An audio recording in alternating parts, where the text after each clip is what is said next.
Welcome, District 38 and beyond, because I know we have some people from outside of the district that registered for this session. This is a session that's actually a part two or reboot, if you want to call it that. Meekah had a wonderful class in 2025 in the fall, and it kicked off our master classes. And it's talking about understanding our fears of public speaking and the anxiety that some people have when they have to face an audience. And there was so much more than that that was shared. And I asked her if she would please come back and do another one.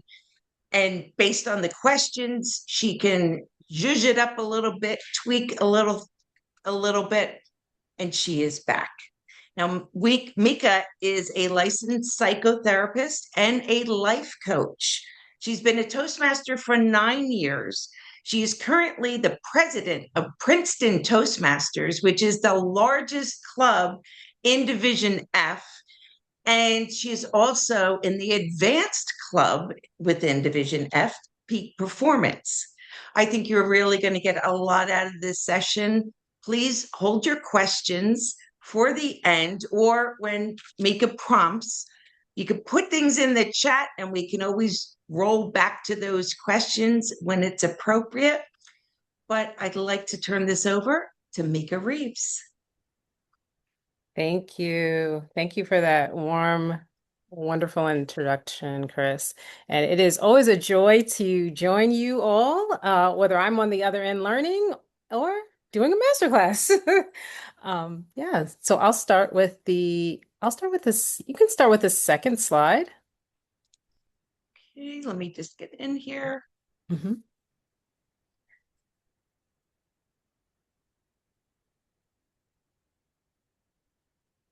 And as Chris mentioned, so it's going to be a lot of what we touched on before for the first portion, but I've tweaked some things as well and did a few add-ons.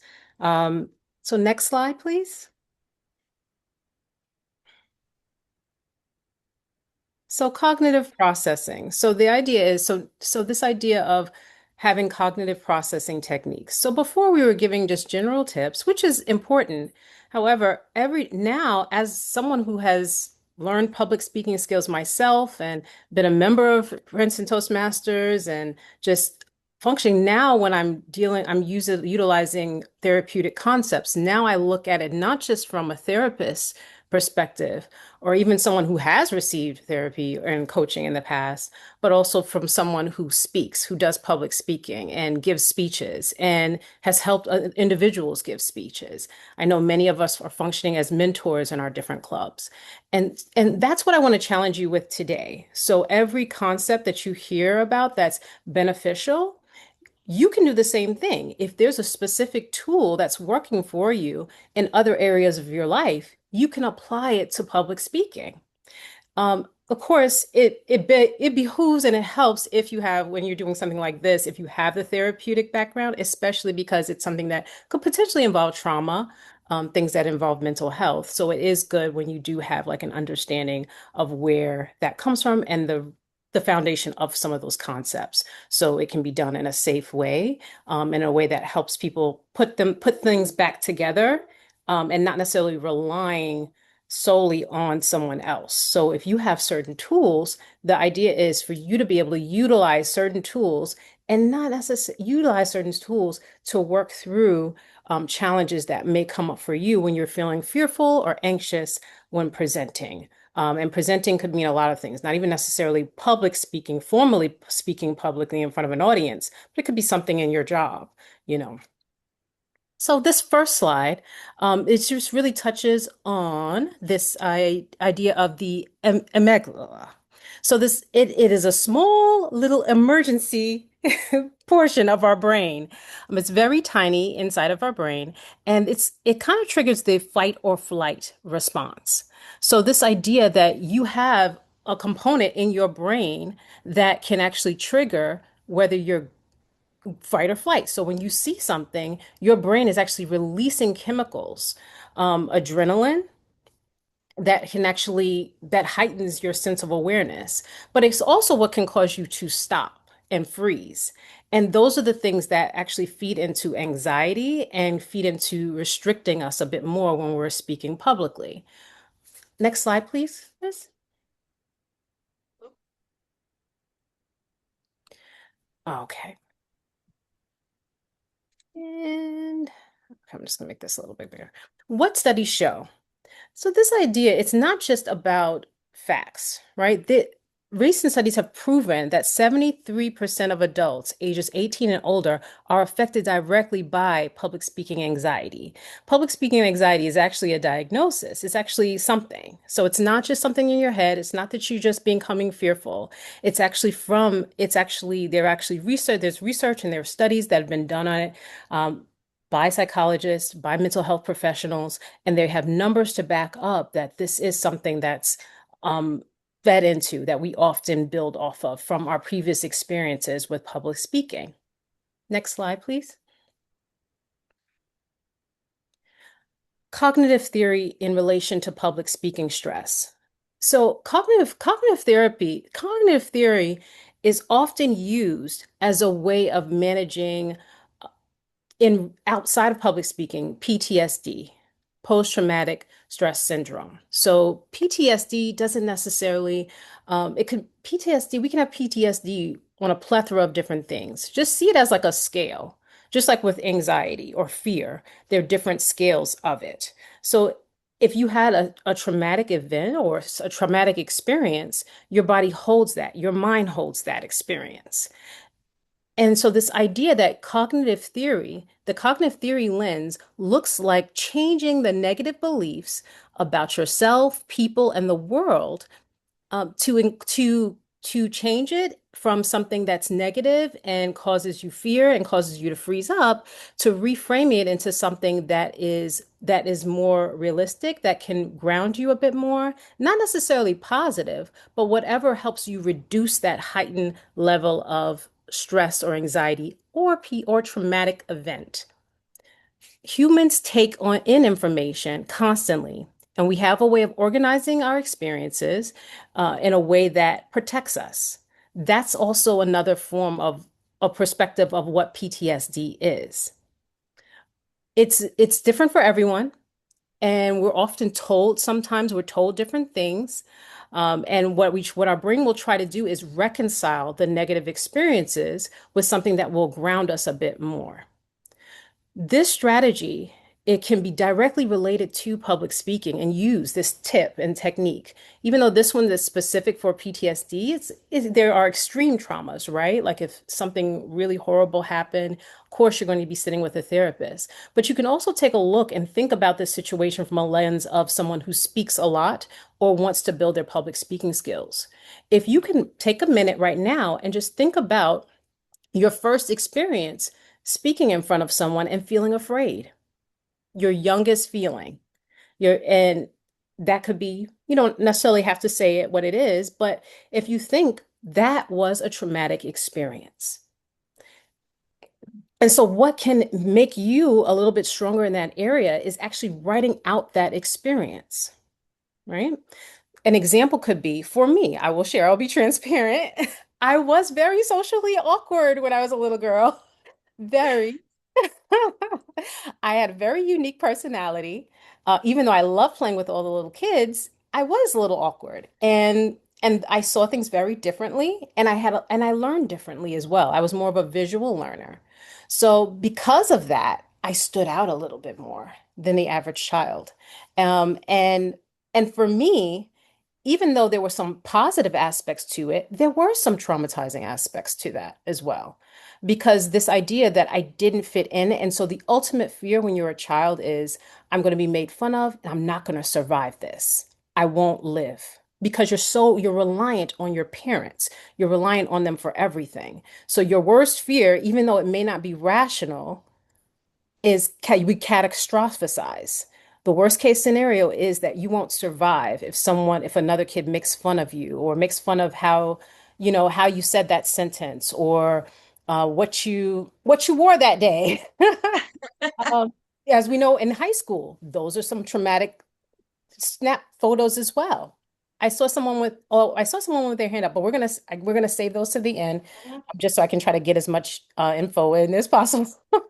But that, Mika, yes. Mika, I do want to say Hmm. I I'm going to stop sharing and then share the PowerPoint version of Okay. this because it seems that the PDF was not They can't see it. viewing that well, right? Didn't view that well. All Okay. right. And then I want to go into presentation mode. Oh,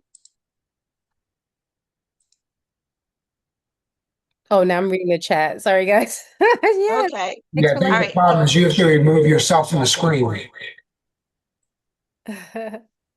So, Well, right. normally I don't have to. When I share, it just, I don't know. Let me see. Nope. No.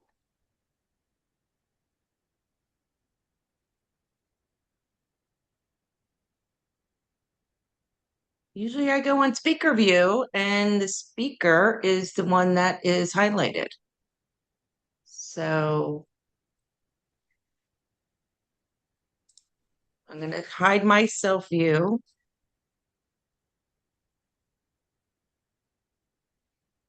And let's do this again.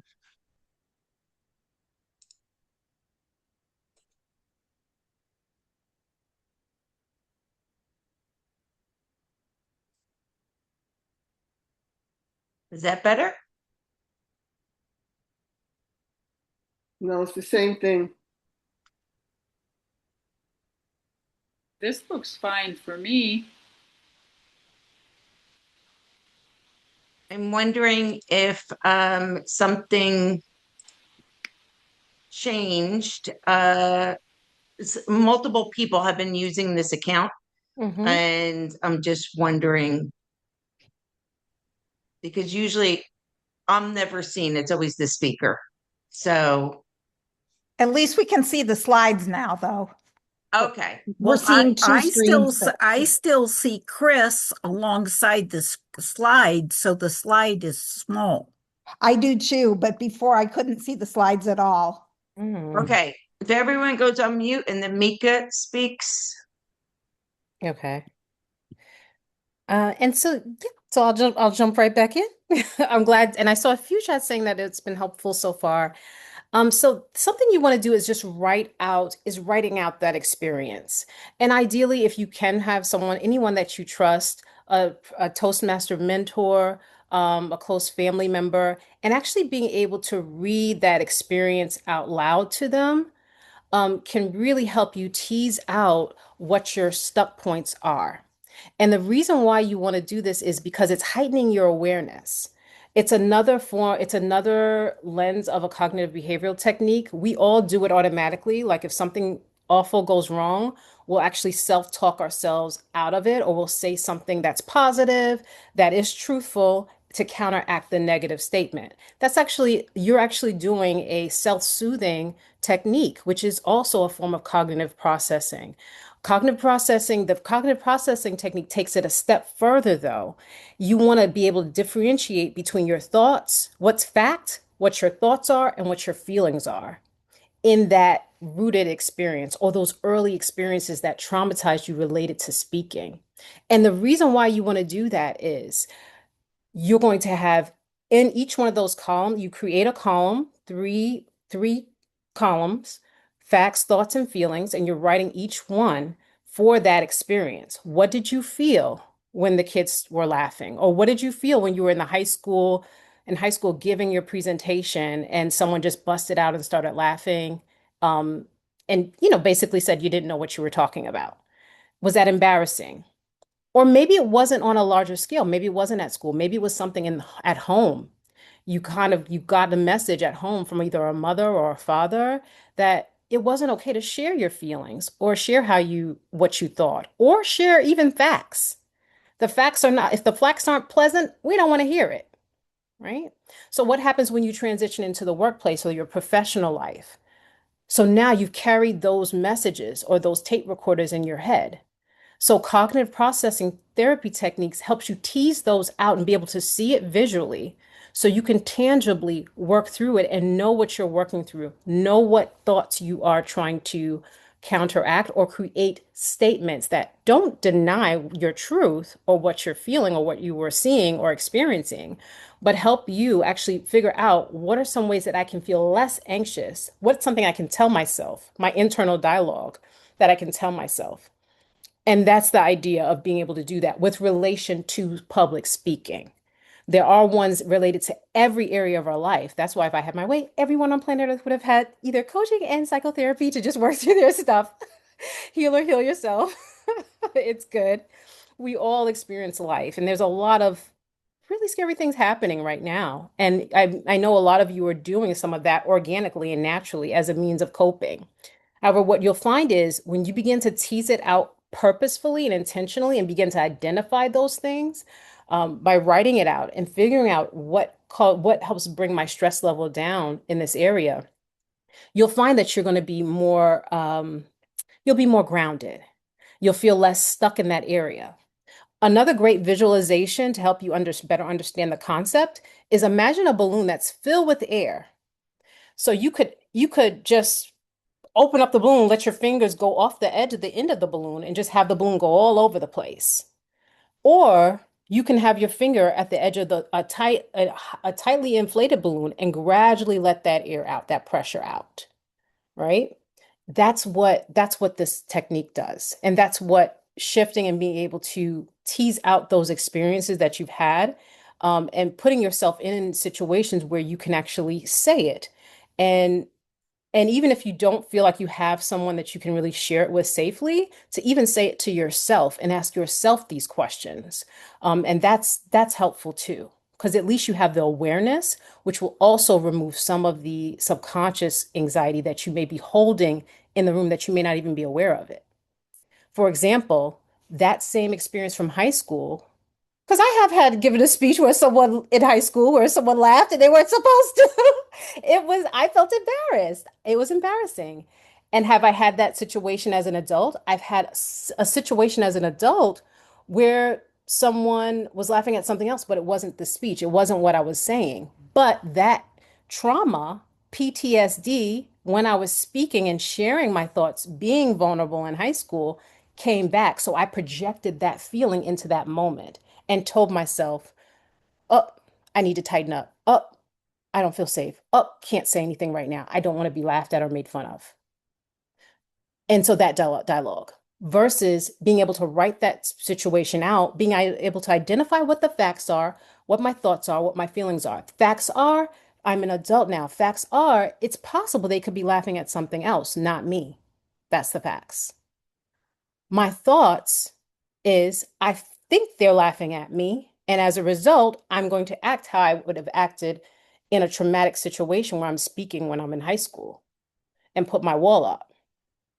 Feelings, I felt afraid in high school. So you can do both. You can do one for the present to be able to tease out what's the reality, and that's called reality testing. And then you can also do one for I encourage you to do the one for the past first, because then you'd be so surprised where it'll take you, and where you're making associate subconscious associations that because you're just not talking about it, so you're just subconsciously tensing up. If you have those moments where you're freezing up and you don't know why when you're giving a speech, take a moment and after you have your evaluation, you receive that evaluation from your evaluator, ask yourself, okay, my evaluator gave this portion about me. They said I didn't have as much vocal variety as I did in most speeches. Think about the speech topic. Was it something that had other forms of anxiety or maybe a traumatic experience attached to it from other areas of your life? So that's another way to kind of begin to process that. And if it does, write it out. Write it out and verbally acknowledge it. Because you can acknowledge it to yourself, even if you don't feel safe acknowledging it with anyone else yet or at all. Read your speech out loud to practice. So that's what we mentioned that. And that's also includes going over your evaluation, looking for not just looking from a lens of how can I make my speech better, improve my speech, but also acknowledging the facts, thoughts, and feelings that you are having throughout the speech. You are a whole person. Even though we love the speeches, we love leadership, we love all the skills that we get to practice and grow through Toastmasters. But however, we are a whole person, and just know that you have a whole journey. Remember, you have a whole journey. And for every speech, most of us are sharing that vulnerable piece, which makes our speeches so impactful and so powerful. And on the same note, because they're powerful, because they're impactful, because we're sharing pieces of our lives that we may not necessarily share with another audience, we need to be mindful of the growing process of cultivating that speech. It's not just the tangible cultivation of the speech, you're also working through your emotions. You're also working through how can I hold this and still feel safe with all of these people in the room that I don't know and feel grounded in myself and more confident in myself. Every time you hear someone say, I felt more confident, a lot of times we're having those growths psychologically and we're not even aware of it. But now, which is still beautiful, but once you become aware that your speeches are becoming better, not just because you're making an effort and you're taking your feedback to heart, your gift of feedback to heart, but you're also saying, I'm cultivating a place of safety that I've never had before, and we're in an area of sharing. Because 9 times out of 10, every room that you're in, even though it's a club that you're always going to, it's always going to have different members, different people coming, and there's a different element to it or newness to it. And so that with that is a new level or a new lens of vulnerability that you're sharing, even if you're giving it about the workplace. Next slide, please. How do I know when fear is increasing during okay, we could go here too. Where we go? Where we go? We could do this. Flexibility. We're okay. I just did a technique right there. I smiled. I just did it naturally. So when I feel anxious, I'm actually going to use this as an example, or I feel my heart rate, is something going wrong? That's what I ask myself. I'm like, is something going wrong right now? I smile and laugh. Why? I'm intentionally, before I would do it subconsciously, but now I know why I do it. Because when I smile and I laugh, I release oxytocin from my brain, which calms down my body physiologically. I smile and also I'm calming down my audience. So I'm okay with this. We can flow with this. That's another way to own the stage, to own your space. When we say stage, it doesn't necessarily mean you're on a physical stage. You have a platform, you have people's undivided attention. And so when you have it, what do you do with it? How can you make it count? So continuing, how do I know when fear is increasing during my speech? So when I'm not sure about something, or if I'm a planner, so I like to know about things. I like to, like my team, my board with First and Toastmasters knows I'm like a little engine that could. I'm like trying to get ahead of everything, do things early, get through, overachieve. So I'm one step ahead. So if something does hit the fan, I'll be ready. However, that doesn't always work. That doesn't always work, and because life happens, circumstances happen where you do have to just flow with it. And so the way I know that I'm feeling tense about a situation is my muscles would tense up, and I will also clench my jaw.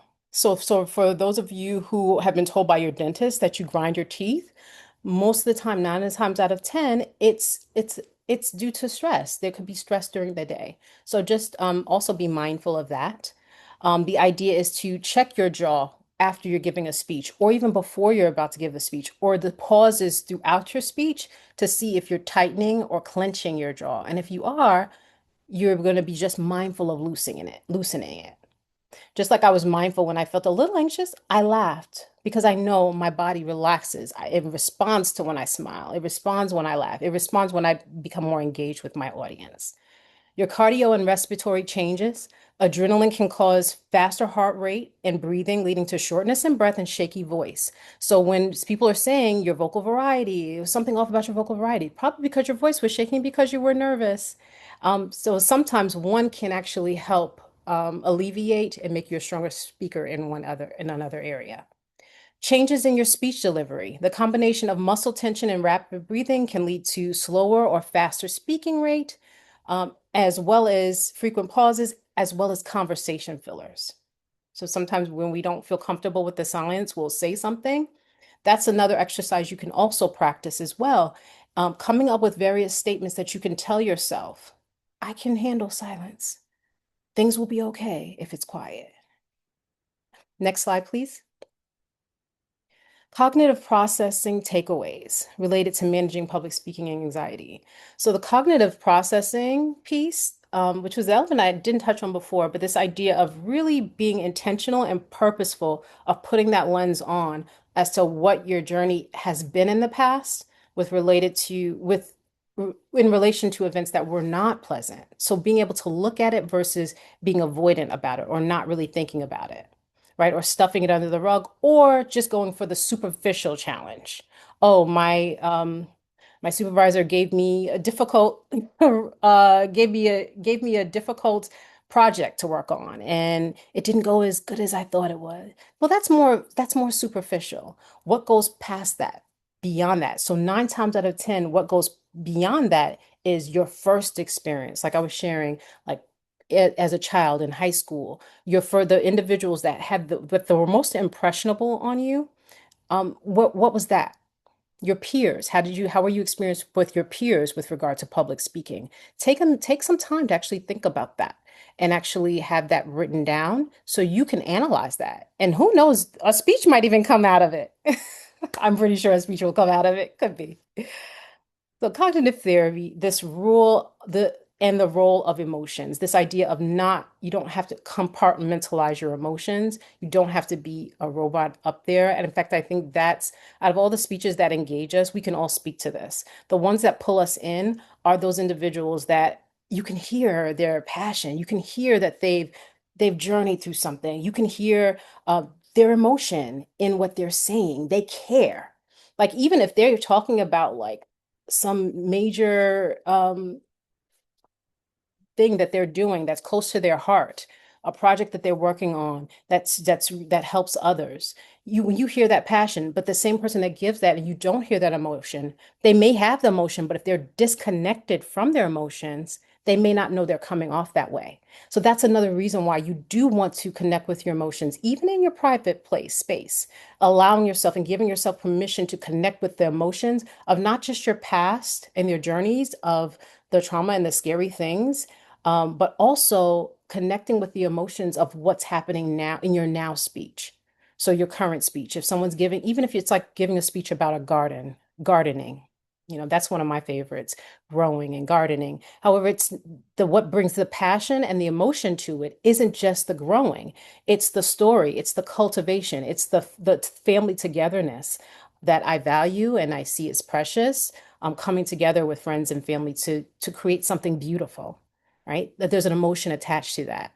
At times, not everything is always beautiful. At times, things don't always go perfectly in a garden, and there's a process to it. And so, this idea of giving yourself that time and that space to do that, and where especially because again you don't know who you're in the room with, and when you do it and you're giving yourself permission to be in touch and connected with your emotions instead of stunted and disconnected, what you'll find is you'll feel more connected. And when you feel more connected with your speech and you can connect with emotions and the realities and the truths of it, whether it's put together and pretty or not, you'll be able to be more confident in that room, and you'll be more engaged with your audience. Not necessarily that your audience has to agree with what you're saying or even be supportive. Like we have one speech project where someone has to people have to specifically interrupt your speech on purpose. I had to do that for someone 2 weeks ago. If she watches this recording, she'll know exactly who she is.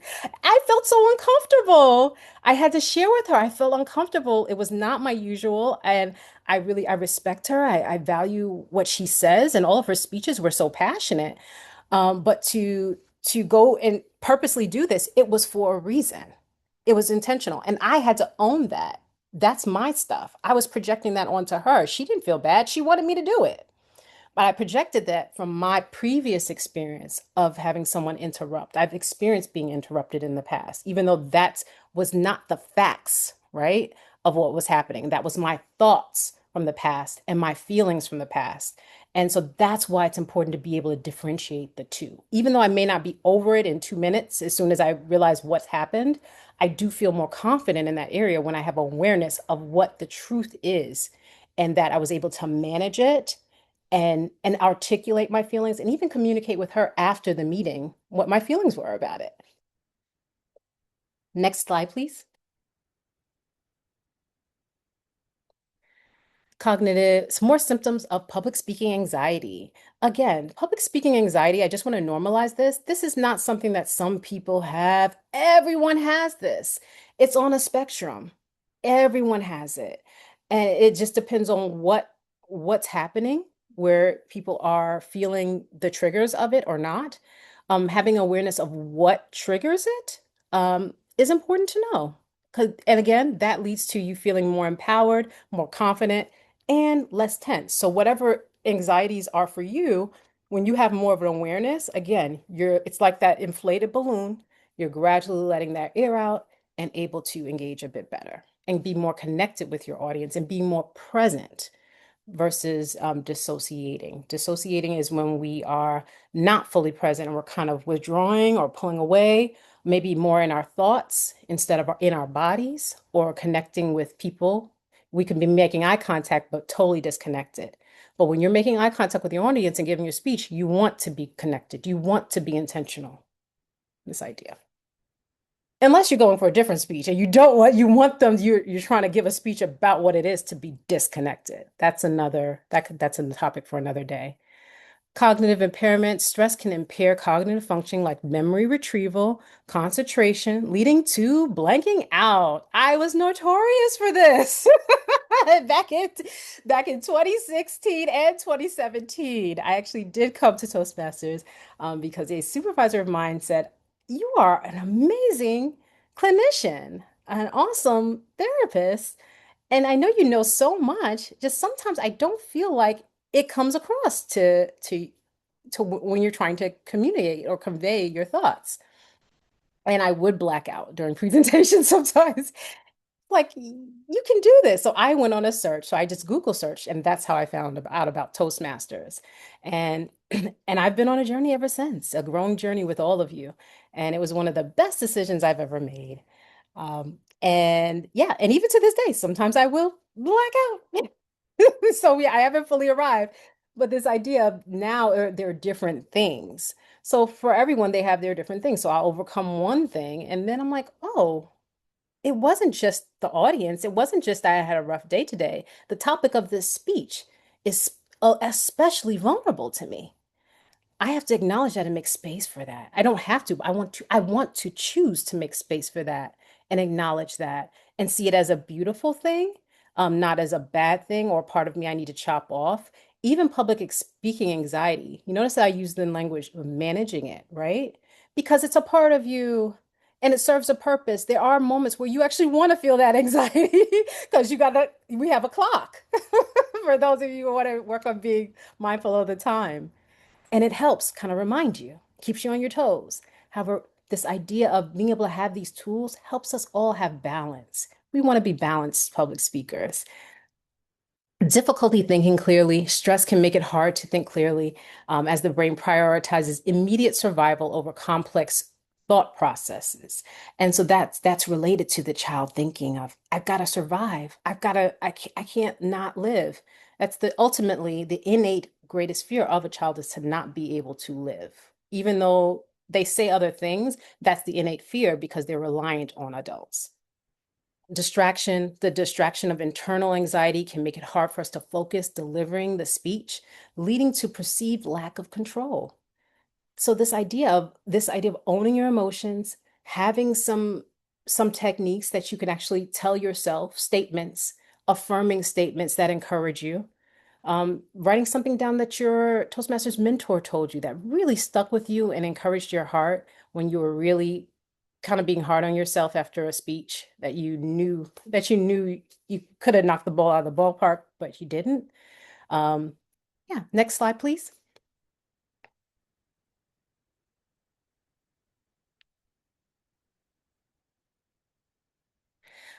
Practice and preparation. So this idea of being able to practice your speech in advance is also another way of reducing anxiety. I would say even to go as far as to memorizing it.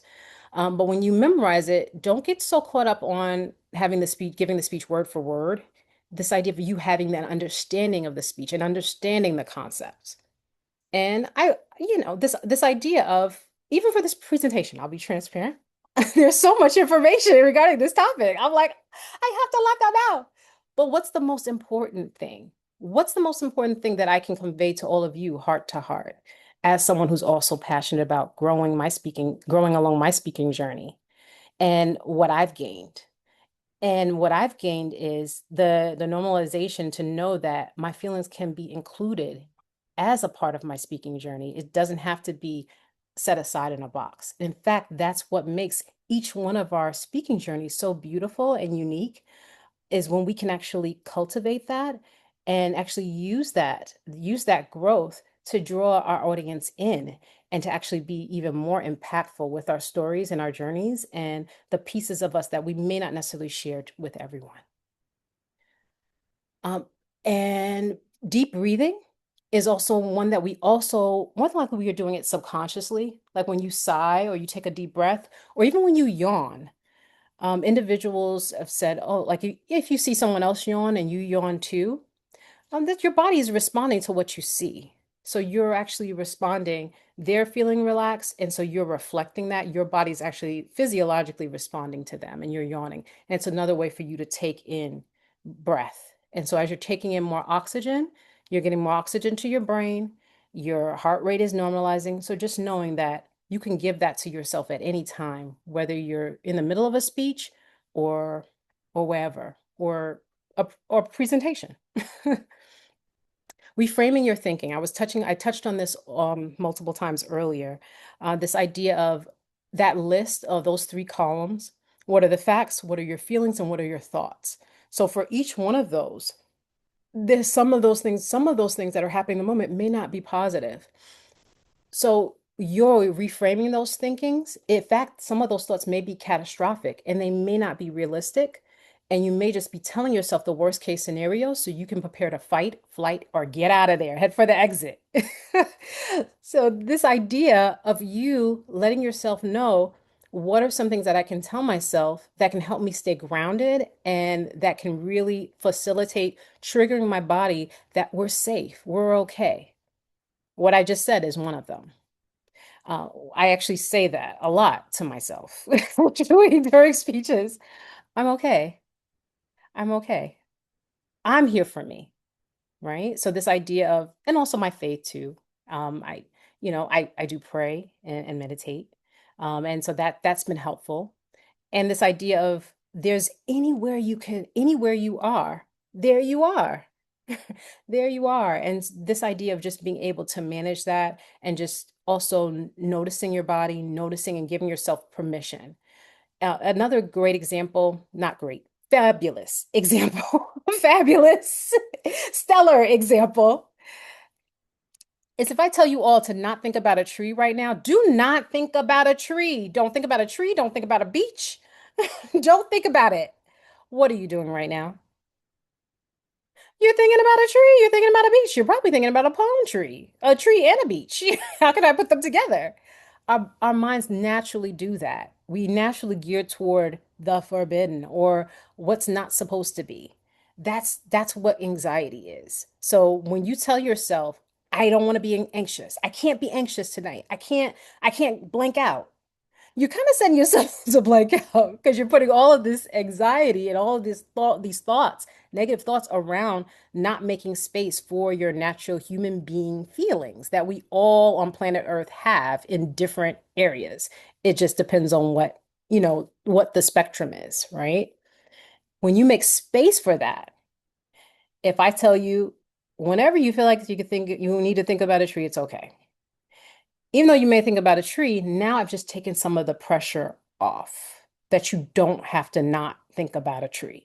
Same thing with anxiety. In fact, thinking about a tree, if there's a way you can think about it that will actually calm you, welcome it. That's what reframing your thinking is. It's taking what you have and not labeling it as awful and trying to chop it off or disregard it, but it's figuring out ways to pour love into it and be kinder to that part of you and making space for that and figuring out what does that look like for you. And the best way to do that is to sit with yourself, be in your own space when you're sitting with your speech. I know a lot of times when we want to give that speech and rehearse it and get feedback, the gift of feedback, we're ultimately gravitating toward people, get people's voices, as many voices as we can in our head. The first number one voice that you want to have in your head is your own. To really figure out what are you telling yourself with regard to this speech in those three areas: your thoughts, your feelings, and the facts of what's happened in the now and in the past. How are the past feelings impacting your now? And if there are ways in that experience when you go through it that cause you to feel stuck, that cause you to feel those anxious symptoms in your body that you notice, you go through, you read out your speech and you just notice all of a sudden you get to the word tree and your shoulders tense up. Like, why are my shoulders tensing up around the word tree? And then you take a minute to think, oh, a tree branch fell on my leg, or like when we were playing outside when I was a little kid, or that tree fell in their backyard when we were playing, right? There was something attached to it. So it doesn't mean you have to take out that part of your speech, but now you have space, you have words for that. So now you've just gained control of that part of your stage that you might have subconsciously just been oblivious to. You're not oblivious. You're grounded, you're aware. You're not perfect either. That's not what this is about. This is about awareness, being grounded, and honestly and authentically owning your space and authentically connecting with your audience from a vulnerable place. That's what it is. Long-term strategies, addressing the root cause of anxiety with long-term strategy, speech therapy, and forms of support can also be beneficial. Um, that's, I've kind of mentioned that to you. A cold shower, 5 hours before your speech, it actually releases oxytocin and endorphins. It's another form of what's called cryotherapy, which is healing for your body. They actually even use cryotherapy for individuals who do need psychotropic medication. I have also worked on inpatient at one point, and they need it, but they can't take medication. So they'll actually help with giving them cold showers. They'll use ice packs to help bring down their anxiety levels. But us as just maybe not needing not needing to be on inpatient, just functioning with anxiety from day to day, there are ways you can actually manage that too. Just putting an ice pack on your shoulder right next to your neck, that vein that goes straight to your brain, brings down your blood pressure, normalizes everything, and literally releases oxytocin from your brain. And what you'll find is, at one point, I was also doing birth doula work. So I've supported about 20 births in the past. It was about 4 years ago.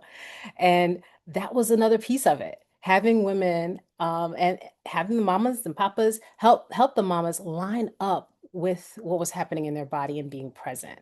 And um, it's such a tangible component also with public speaking. And that I just wanted to share that with the cold shower as well. Next slide, please. Prepare thoroughly, becoming familiar with what you're presenting instead of trying to do it exact or perfectly. So just having an understanding of your speech and delivering that. Picture a successful speech. Just like with any marathon runner or Olympic champion, they envision themselves going to the finish line. Same thing with your speech. This idea that it doesn't have to be perfect for it to be a successful speech. Anchoring, becoming familiar with the space you will be speaking on. Rubber stress balls, touch is an example. This is an example of one of our coaching speak new member orientation that we were doing. This is our basement location at Princeton Toastmasters. And we just did an exercise of just, everyone was okay with it, just holding each other's hands and just squeezing the person's hands. Just it helped everyone just get grounded and notice that this is actually in the front of the room. This is considered our stage, even though it's not a stage. And it's for new members, it's considered kind of like it's like forbidden territory. So as soon as you go up there, it's like, huh. So we went around, people were just like, should I even be up here? Yes, you should. And so being able to do a team Team activity like this can also be helpful because it reminds the speaker and can remind you that you're not alone and that even though you're sharing something for the first time, your audience is very supportive. Straight across the board, Toastmasters in general, our community over large, thankfully, is supportive and is positive. And this is just an example of another idea you can try to do that. Create some sort of form of optional mentor-mentee navigation tool handout. That is included in this PowerPoint. The idea is you can, again, those business strategies, you can bring them right over to public speaking strategies, SMART goals, being specific, strategic, and having aims and goals of where you want things to go with regard to your speaking and with regard to your speech and with regard to what you want to convey in your speech. Because for every speech, the goal may be different. Next slide, please. Yeah, we don't have to do that. Well, this is an example of the mentor-mentee navigation tool. Your mentor, no matter what club are in, they play such a significant role in terms of helping just break the anxiety. They could be that safe space where you're actually sharing, hey, these words, there's a lot of stuff around these words, and I just wanted to share that with you. And just having another human being in the room for you to share that with can really take a lot of the anxiety out of words that could be loaded for you during a speech. Next slide, please. Focus on building rapport, meet the audience needs. Try to hop on meetings early if you can, to get a kind of feel for the room and just connect heart to heart. That's another way to reduce anxiety. If anything goes wrong, you're kind of like one step ahead. If things go right, you're one step ahead. Focus on Focus on your call to action. That's where your emotions are as well from a cognitive therapeutic perspective. Your call to action, 9 times out of 10, you will feel yourself have those emotions that are kicking up in the passion. You'll hear your voice shift completely. And that's a good thing. And I think being able to process not just what your call of action is and the tweaks that your evaluator gives you in your alone time, but also being able to process what am I feeling with regard to my call to action? Put a word to your feelings. Am I happy? Am I sad? Am I mad? Am I frustrated? Those are okay. For your call of action doesn't always have to cause you to feel happy. Your call to action, 9 times out of 10, your audience is going to mirror back to you whatever feelings you're having regarding your call to action. If it's something that makes you scared, if it's something that makes you sad, the idea is your audience will empathize with you. And if they're not feeling connected to you, that's something else to notice as well. However, the first thing to do is connect with yourself and know what that feeling word is. Be able to put a word to your emotions. And I feel like that definitely puts you at an advantage for someone who's a little bit more detached from their emotions and they don't really know what's going on inside emotionally. And you don't even need to be in a therapeutic session to do that. Next session, please. Practice your speech and receive the gift of feedback prior to the day of your speech. Do anything else that same day. Don't get feedback the day of your speech. That's another way to build your confidence over time. Become familiar, memorize your speech. Memorize an outline, actually, not your speech verbatim. You have ideas about your speech, so you can speak about those ideas and feel confident and flow as you need to. And your hand gestures, your hands will be free. Slow your speech pace down and use pauses and silence intentionally. For those of you who don't feel comfortable with silence, try giving your speech and practice intentionally sitting with silence. And when those feelings come up of maybe uncomfortableness or needing to fill the space with silence, ask yourself, what am I feeling? What feeling am I feeling right now in relation to silence? And if it's fear, when was the earliest moment in my life where I felt that fear that I'm feeling right now with the silence? And it could be you might be surprised. It could be an image that'll come to your mind. And if it's a strong image, you can write it down. If it's extremely traumatizing, it invokes tears. It's not a bad thing. You make note of it. You write it down, make note of it, and you promise yourself to visit that, even if it's too overwhelming to visit in that moment. And one statement that you could tell yourself if you find that it has strong feelings that are coming up is I have space, I have capacity for this. I may not have capacity now, but I have capacity for my process. And I deserve this. I deserve to be aware of what's happening inside of me, all parts of me. Arrive 20 to 30 minutes before giving a speech. Attend your peers' presentation if you can. If you can, it does always happen, but it does help because then there's a sense of we're in this together. Not necessarily I owe you, you owe me, but this idea that we're both going through this together, there'll be more of a sense of camaraderie and unity. And when you make eye contact, there'll be another level of connection there. Next slide, please. If the audience knows about the story or topic better than you do, let them invite them in. And what that'll do is it'll actually relieve your anxiety because you don't have to wonder what they're going to say. You're giving them room to say it and ventilate it. And it also is another way for you to own that stage back because now and then you will get someone who will challenge you and interrupt when they're not supposed to. Storytelling, also releasing humor. Humor releases oxytocin, even if you're not finding anything funny, just smiling on purpose releases oxytocin, as you see, I do frequently. Storytelling also pulls others in. Studies have shown that people are more engaged when they do tell relatable stories that are related to you and you are vulnerable in some way. So that's another reason why this presentation is so relevant because you being vulnerable is going to kick up feelings and emotions. It wouldn't draw people in if it didn't. And you want to feel okay in your emotions, feel good in your emotions, making space for them, not something that you want to run from or avoid. Next slide, please. Good eye contact, we know about that. Ways to connect well.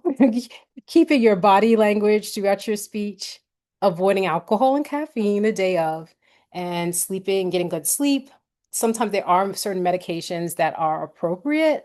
You would speak to your medical provider. They can provide you a referral to a therapist to actually assess, or even a psychiatrist that would actually be able to assess if medication would be appropriate. Next slide, please. Depending on your age group, speak their body language. So these are tips for little ones. I know you were mentioning just being helping the kiddos. I have worked with kids, and I still do occasionally. Depending on the age group, speak their language visually. What are they constantly looking at for enjoyment? What brings peace to them? So being aware of their environment, if there's certain colors that bring them peace, if there's a certain, maybe they can wear that color if they have a certain association with a color. Like for me, I love the ocean. That's why, like my close friends know I wear a lot of blue, and they know why, because it relaxes me.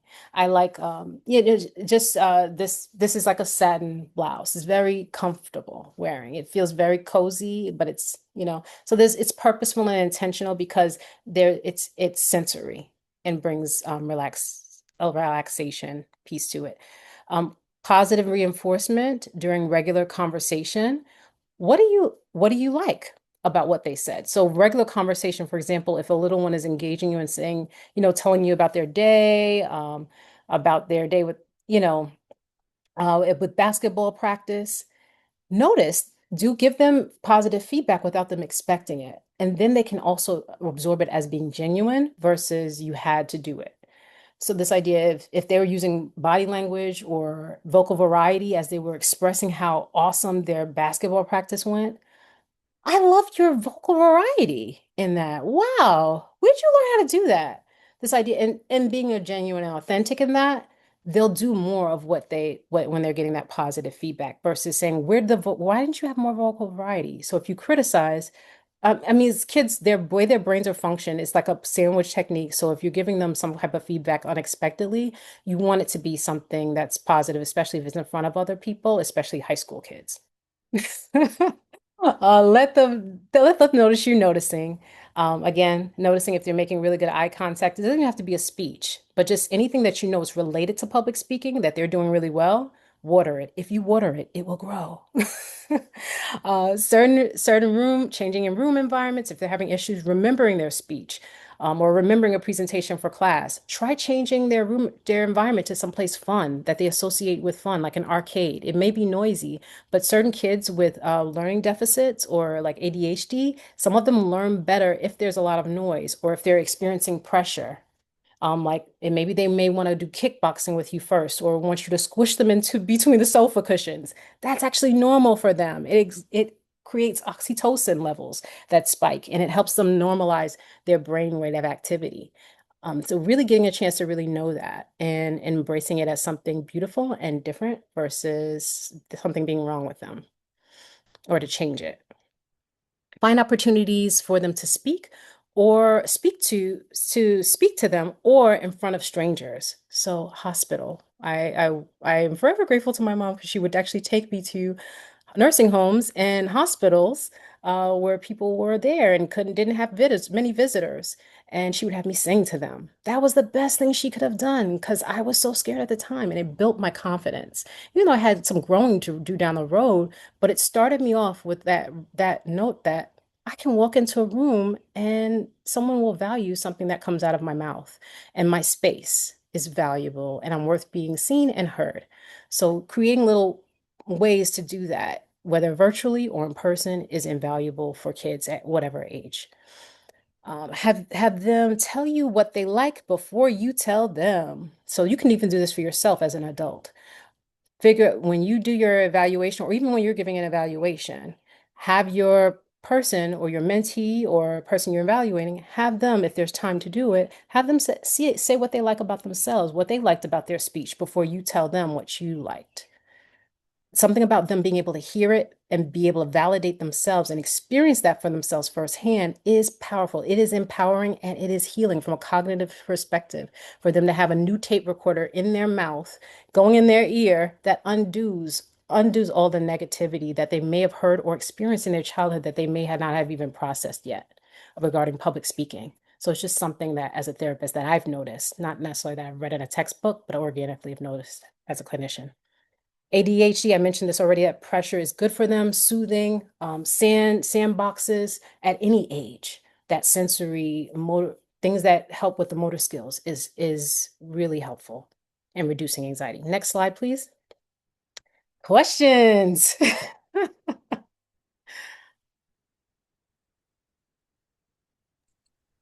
If anyone does have questions, use the raise hand feature down at the bottom and we'll get to your questions. I do have to say, Meekah, I met with my mentee 2 nights ago and I asked them, they gave their very first speech evaluation, and I asked them, what did you like about your speech evaluation? So I did, I did it, and she was shocked that I asked her first. Yeah. Linda, you have a question? Yeah, it's interesting. I have a couple thoughts. Um, I look at this speaker in our industry. I'm in the real estate industry. I'm not a realtor, but there's this coach called Tom Ferry, and he presents a lot publicly on stage. And there's been a lot of times where he is literally jumping on a trampoline behind stage before he goes on stage to get rid of his yayas, you know? I bet that, I mean, so like the morning of my speech, and my next speech is next Thursday, not this, yeah, next Thursday. I'll definitely be going to the gym that day. You know, have you heard anything about that Yes. being effective? Mhm. Just I could see. releasing. Mhm. So him jumping on a trampoline, this idea of increasing his heart rate, increasing his blood flow, could also mean he may have challenges with energy, low energy. So whatever energy, whatever you convey, that's what you're going to get back from your audience. So if he just jumped on a trampoline, he's going to be high energy. His heart rate is going to be racing. He's going to be more excited. He's going to present as more excited. And Yeah. also, he's going to have a high level of oxytocin. So, exercise is a wonderful way to increase the endorphins and oxytocin. And oxytocin um, physiologically brings down the adrenaline because the oxytocin hormones are actually larger than your adrenaline receptor. Uh-huh. Okay. Okay. Yeah. It seems to make sense. The one more thing, do you have any thoughts about how many times you should uh, say your speech out loud repeatedly, without getting tripped up? Have any I think research on that? I think reframing the thought of the definition of tripped up, Mm-hmm. 'cause no one knows your speech, no one knows your journey, that area of what you're going to speak on better than you. No Yeah, one. And I'm going yeah, to rephrase the whole trampoline thing. It depends on what you're trying to convey to the audience. Because if you're trying to convey a more grounded stance that's lower energy but still impactful, every speech does not necessarily have to be high energy to be impactful and to really connect with your audience. It does not have to be. And so I right. just want you, I don't want to pigeonhole you into that one thing, thinking I have to jump on the trampoline or I have to know my speech exactly word for word, definition for definition. In fact, I would not do that. In fact, Yeah. I would take every speech as a fingerprint to you and your journey and what you experience and what you want to convey. You own that. Okay. Thank you. Mhm. Meekah, we have a comment Yes. from Joanne. Mentally revisiting a stressful experience makes me relive the stress. Does mentally revisiting stressful situations usually work in overcoming the stress? Is this where that facts, thoughts, and feelings would help? Yes, this is where the facts, thoughts, and feelings would help actually writing it out, and actually being able to do some what's called reality testing to see what's happening in the moment. Maybe there was a unsafe situation that you did live through. How did you get to this point where you are physically okay, physically, where the world is not falling out, for the ground is not falling out from under you? And so it's not a matter of ending that or just saying that didn't happen, or this idea of how can I make space for that and make space for where I am now and feeling safe and creating a tool out of what helps me feel the safest so I can be grounded. And because let's be transparent here, some of our speeches is reliving some traumatic It's true. triggering things. But what you're basically saying is realizing it's not the end of the world. Correct. Very good. I That like that. yes, that you're still here. You're still here. You're still here, and really being able to tease through how did you make it through that traumatic. That's a good point too. Thank you. Okay, Erin, you have a question. Hi, thank you. Meekah, wonderful presentation. Thank you so much. I give my first speech in the beginning of June, and I've been practicing and I've been using visualization to think about how I'm going to present, what I'm going to say, how I'm going to move around the room, things like that. And I was reading that maybe visualizing it going perfectly is not a good thing because it'll put pressure on me on me during the speech if something doesn't go well. I'd like your take on that. What do you think? That's a wonderful point. Every speech is so unique. And I think this idea of envisioning what looks right for you, what feels right for you. So for some people that may work, but for some people it won't. And that's okay for you to actually know that, actually maybe not envisioning that. Maybe this idea of just being in the moment is what helps you feel the most confident. And so what helps you blossom. But being able to get in that space to really know that answer to that question before you're in the front of the room, only you can answer that question. So you'll be able to use the tips from like, does my shoulders feel more? You already answered it. Your shoulders, you feel more anxious by trying to envision completing it perfectly than someone who maybe may not. And so you making space for that. And so asking yourself, what's something else that would actually free me up and let me feel less rigid? And I think leaning more toward this idea of understanding, having a memorization of the outline of your speech versus having a memorization of word for word, where you've purposely, I've memorized this as an outline, as a blueprint to give myself space That's totally key. to be fluid with my speech, maybe making the speech more engaging and ask for audience participation.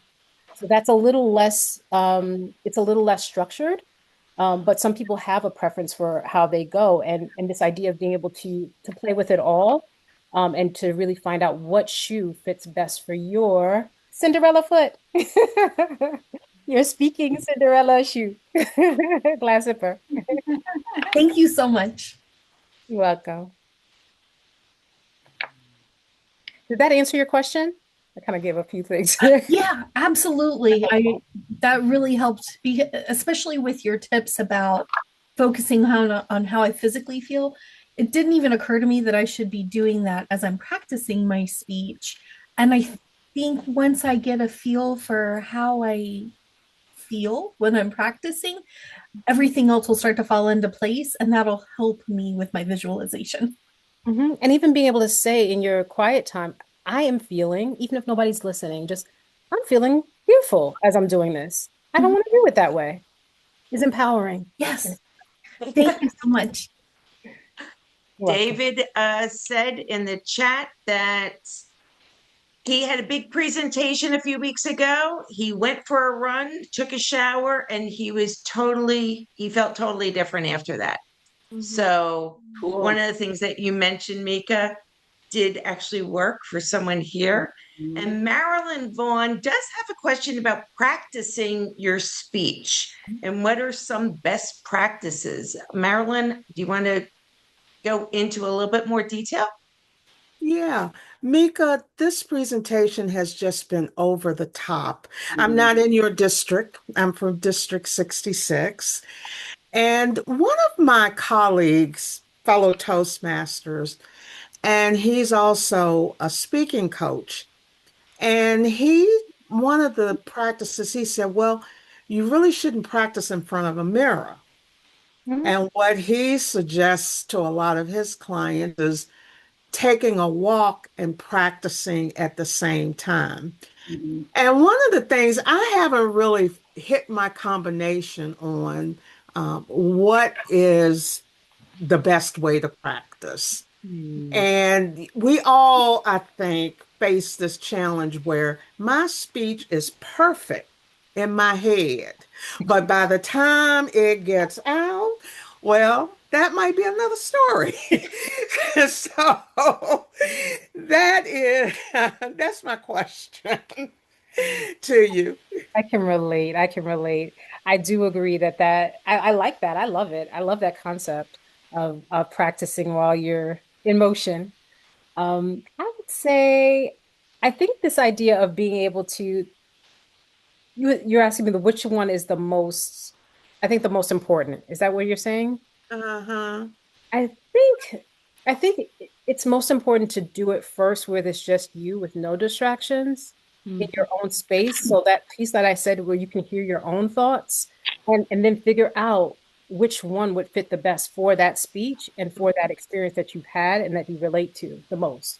But the only way you can figure out which one would connect the best with you or which glass slipper would fit the best for your foot for that speech that day is if you give yourself some time to just process the speech alone. It sounds scary, but really being able to sit with that speech and really be able to tease out, okay, how am I feeling when I do it, when I say the speech this way?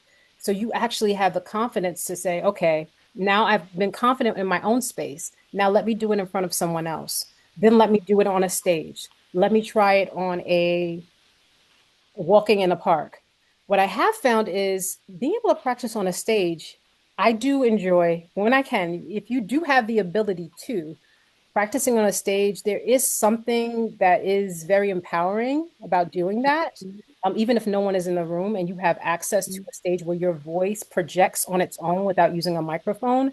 I really like that. Even if you have to go to like a public school or something, club, we actually figure out a way to get our members into a on a stage once a year now, made it a thing, because owning that stage where it's an actual stage, it builds your confidence in a way that just sitting on your sofa or just walking along beside a friend does not. And ultimately, the idea is when you're on that stage or platform, you've done a lot of things to get there.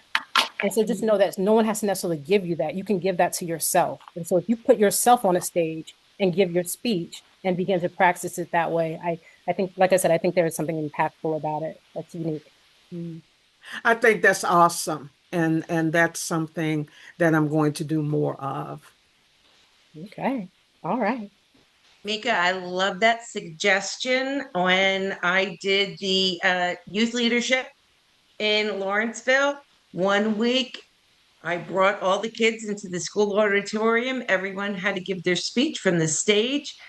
And they said that even though nobody was in the audience except for me and the other mentor, just seeing this number of seats and how they could be filled and the angle, and they felt totally different than when they gave their speeches in the classroom. So, Uh, yeah, perspective did change for them.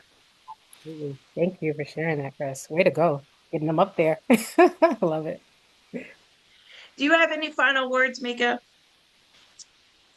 Yes, I do. I would just want to say, out of all the tips and everything that I've offered today, I have been kind of ringing home on the theme of figuring out your own, what's unique to you and what's special for you and what helps each one of you. So just see all of these tips and everything as just tools for your public speaking journey toolbox, and that you each have a lovely glass slipper, glass shoe for the guys that fits you uniquely for each type of speech and whatever speech or presentation that you're giving out there.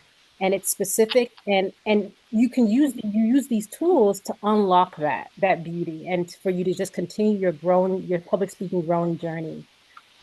And so it's not really about comparing yourself to other people per se, but it's figuring out what is your niche, what is your public speaking niche that you can really speak from an authentic, genuine place and really inspire yourself first, primarily, your audience of one first, and then others. Thank you. Well, thank you again, Mika Reeves. This has been another wonderful presentation. And I hope everyone's going to take this back to your clubs. And when the YouTube link is distributed, you're going to share it with mhm. every single member that you know in Toastmasters, not just your club, but go beyond your club and share it, because this would help the newest members to even the experienced members that still, when they're challenged with a new audience, a new location, they still may get those butterflies. I Mhm. hope I get to see you again at another masterclass. We have some wonderful things coming up. We have Pathways training coming up next week. So if you have any members in your club or friends that just want to learn about Pathways and what it offers, please check out the District 38 Masterclass schedule. And we're going to go over not only selecting a path, we're going to be talking about the paths themselves and how to select a path that will help you reach your goals as well, and as well as navigation into base camp. And then we have some fantastic classes that are already being scheduled in May to learn about free toast, what you need to get your DTM requirements, table topics. We just have a plethora of classes that we're trying to get in before the end of the year. So thank you very much for joining the District 38 Masterclass, and I hope I see you all very Thank soon. you. Have a great night. Thank you, Thank Chris. you so much. Thank you, everyone. Bye. Bye. Bye-bye.